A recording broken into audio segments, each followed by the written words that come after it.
Ginawa nga ni Makmak ang lahat ng kanyang makakaya. Nag-ensayo siya ng gusto dahil nais niya na magkaroon ng hustisya ang kanyang laban kung saan dito nga ay nadaya. Kaya gusto niyang patunayan na talagang deserving na siya ang mananalo. Ginawa niya ang lahat ng training at dahil nga sa tulong ng kanyang lolodoming ay lalong mas lumakas itong si Makmak. Kaya naman nangangamba ang kanyang magiging kalaban, lalong-lalo pa at kilala ng kanyang ama ang naturang si Domeng. Alam niyang may kakayahan ito at minsan itong naging sikat na boksingero. Kung nung unang makita nila ang naturang laro at ang naturang training ay pinagtatawanan ang mga ito dahil sa kakaibang pagsagawa ng isang training.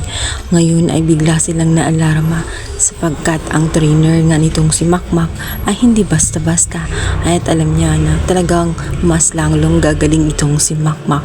Hindi makakapayag ang kalaban nila kaya naman kikilos na naman sila sa maling paraan nila na talagang hindi magkakapunta itong si Makmak. Nang sa ganoon ay masigurado nila na hindi matuloy ang laban at wala ng rematch na mangyayari pa. Agad na tinanong nila kung anong napapansin ni Fab sa naturang laban at ito nga ay nakita niya na mas malakas nga ang kanan na kamay nito. At ay dito nila naisip na kailangan nitong pahinain. Isang masamang hakbang na ginawa ng mga ito kung saan bigla na lamang magugulantang itong si Makmak habang naglalakad kasama ang mga kaibigan. Dalawang nakamotor na naka-helmet. Dito ay bigla na lamang silang susugurin. Habang masayang naglalakad ang mga ito dahil natapos na nga ang training nila mula sa kanyang lolo Domeng. Bigla namang isang panganib ang nag-aantay sa kanila sapagat ang mga ito ay wala nga pakundangan na bigla na lamang pinagsusuntok itong si Makmak.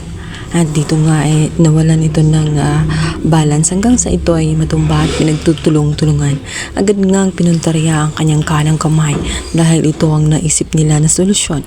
Nang sa ganoon ay hindi na nga makapunta itong si Makmak at wala na nga rematch na mangyayari. Ayan naman panatag ang kanyang kalaban ngayon dahil alam nila na hindi na mangyayari ang nakatakdang rematch. Kaya naman naisip ng mga ito na talagang wala nang pagkakataon pa na i-deklara na panalo nga itong si Makmak.